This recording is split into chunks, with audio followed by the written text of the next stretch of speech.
Bonjour, je suis Mayolek et je suis Disneyphile. C'est l'histoire d'un jeune garçon de la vie sauvage qui quittera les siens contre sa volonté pour être attiré vers une vie sans souci avec un joyeux compagnon avant de régler ses problèmes et d'accepter de se rendre là où est sa place.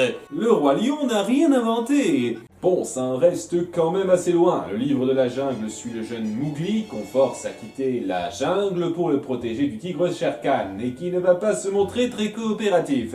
Le meilleur qualificatif que je pourrais donner, c'est que c'est un film de découverte. C'est l'impression qu'on a en voyant au fur et à mesure tous ces recoins de la jungle alors que Mowgli et ses deux comparses se voient bourlinguer d'un coin à l'autre. Et cette impression de découverte est grandement accentuée par la diversité plutôt bien pensée de ces différents recoins. On a divers types d'animaux avec diverses coutumes plus ou moins crédibles, j'accroche moyen au cou des éléphants militaires, chacun a un degré d'hostilité varié, des capacités qui se démarquent et d'avantages mis à part par son style musical propre. Chaque chanson des animaux de cette jungle change de registre selon l'environnement et en plus d'être majoritairement très entraînantes, elles appuient davantage le côté unique de chacun des intervenants. On a presque l'impression de faire un petit safari spécial avec Mowgli, et cet univers coloré est bien soutenu par des relations plutôt solide entre nos trois personnages principaux. Bagheera et Baloo représentent deux figures d'autorité morale quasi diamétralement opposées pour Mowgli qui créent une excellente dynamique. Le premier sévère et sérieux et le second décontracté et insouciant. Ça crée d'une part de très bons échanges entre eux deux. Il est avec moi, n'est-ce pas? Et je vais lui apprendre tout ce que je sais. Eh bien, ça sera vite fait. Mais aussi deux attaches d'un ordre très différent envers le petit homme qui se confrontent et se raccordent sur certains points. Ça donne pour moi un excellent duo à l'écran. Et même si l'histoire a tendance à partir dans tous les sens, un peu comme dans Alice au Pays des Merveilles, ça aide à appuyer le chemin vers lequel Mowgli doit se tourner. Tous ces passages avec différents pans de la jungle accentuent bien que malgré ce qu'il en pense, la jungle n'est pas un endroit fait pour lui et que sa place est auprès de personnes qui sauront s'en occuper. Certains pourraient y voir un message sectaire à chacun dans son groupe, mais moi j'y vois un message, il faut savoir accepter la vie pour laquelle on est taillé, sinon on risque de ne pas aller très loin. Donc à pas mal d'égards, ce film interprète un message intéressant dans un bon cadre. Ce qui ne l'empêche pas de souffrir de plusieurs défauts pour moi. Mais avant de commencer... La Petit Théâtre du Chipotage. On commence par un livre qui s'ouvre, on est original. Si j'avais pu savoir jusqu'où cela m'entraînerait, j'aurais obéi à mon premier mouvement et me serais éloigné. Ok, tu narres de quand, Bagheera? Parce que cette réplique est plus ou moins reprochable selon le moment où tu nous racontes ça. Oh, je savais qu'il m'y... Hé les enfants, on a notre viande pour ce soir! Groupe, alignement! J'ai besoin d'inspecter vos culs. Oh papa, attention! On avance bêtement sans regarder où on va, c'est ça l'armée.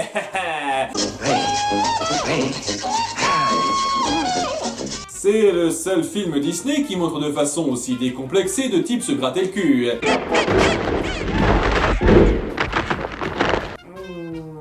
Ouais, il devrait être mort là. Bagheera! Aide-moi, mon doubleur français m'a lâché pour cette réplique.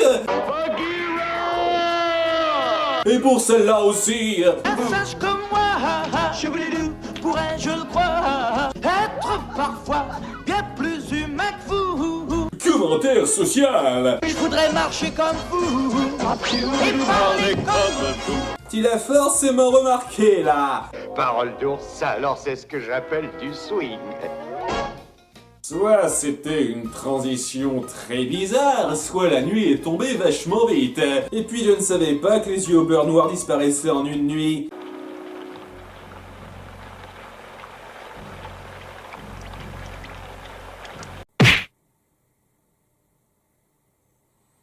Bon, j'admets qu'après avoir survécu à un rocher en pleine gueule, quelques griffures, c'est une promenade de santé. Et au moins, on fait une très bonne blague autour de ça. Un nom brillera au-dessus de tous les autres. Baloo, l'ours.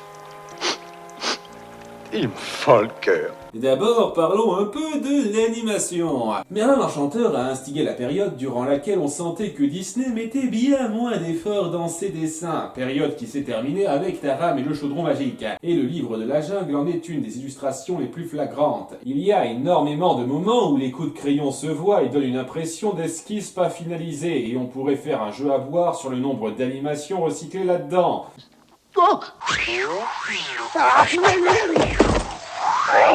Et il se cogne exactement comme tout à l'heure, en se faisant exactement le même nœud à la queue et en faisant le même bruit d'accordéon.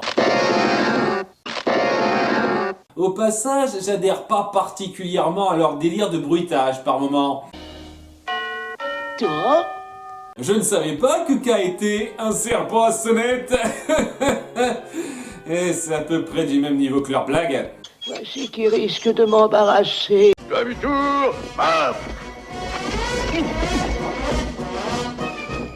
Waouh, la même animation qu'il y a 30 secondes, inversée horizontalement. Vous l'aviez super bien caché derrière cet arbre au premier plan. Ensuite, beaucoup d'éléments se déroulent trop rapidement pour moi. La présentation du roi Louis est expédiée au profit de moments un peu trop singesques. La scission entre Mowgli et Bagheera se produit un peu trop vite. Et la relation simili-père-fils que nous, Mowgli et Baloo... Je l'aime, ce gamin.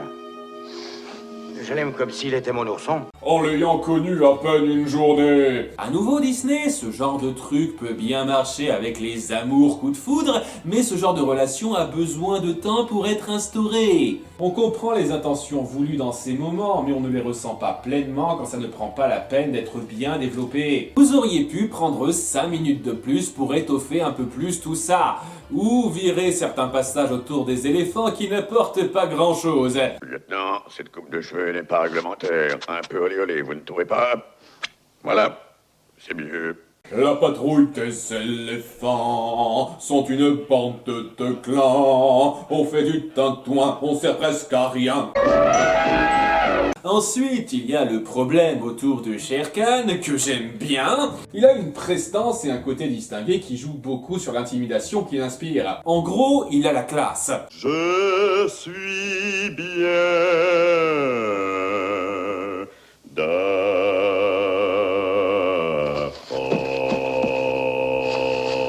Son dialogue menaçant tout en finesse avec K est, je trouve, le moment le plus savoureux du film. J'ai des ennuis avec mon sinus.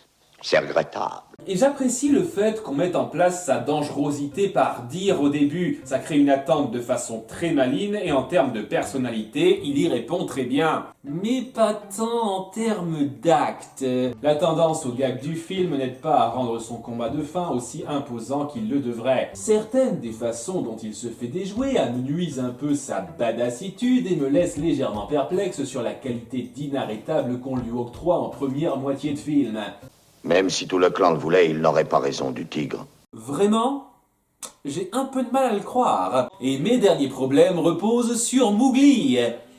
C'est légèrement un petit con. Bon, on a fait bien pire dans le genre, et il arrive à avoir des moments touchants avec Baloo, et quelques passages où on ressent un peu de peine pour lui. Mais une bonne partie de son personnage se résume à « Je veux pas quitter la jungle parce que... » Je veux rester dans la jungle. Jamais je t'ai dit, je reste là. Je ferai tout pour rester dans la jungle. Je veux rester ici toute ma vie. Youpi! Et il ne veut même pas rester à cause de sa famille loup qui l'a élevé. Une fois que Bagheera l'emmène, il ne les évoque plus jamais. Tu as bien une mère ou un père? Non. Bah, juste des tas de poils sur pattes qui m'ont élevé jusqu'à avant-hier, qu'est-ce qu'on en a à foutre d'eux? Par contre, j'ai connu un ours pendant une demi-journée, je le considérais presque comme un père. Chaque fois que quelqu'un lui dit qu'il veut l'aider à rester dans la jungle, il mord bêtement à l'hameçon sans réfléchir. Et son côté tête brûlée est un peu gonflant par moments. S'il avait été mort à la fin, il l'aurait plutôt bien cherché. À cause de ça, on ne ressent pas une grande évolution du personnage qui reste sans arrêt buté sur une seule et même idée. Ce qui nous force un peu ceci comme résolution de fin.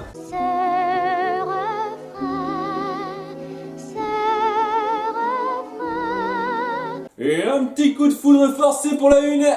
Je le redis, le fait que Mowgli finisse par accepter de vivre avec les hommes est la meilleure conclusion à avoir, car un enfant doit trouver un endroit propice pour s'épanouir, et on a montré que la jungle ne lui fera aucun cadeau. Et c'est d'autant plus significatif que ça se produise après avoir défait la menace principale, pour bien souligner que Shere Khan n'est qu'une partie du problème. Mais faire ça avec une fille qui lui fait les yeux doux, quelle originalité!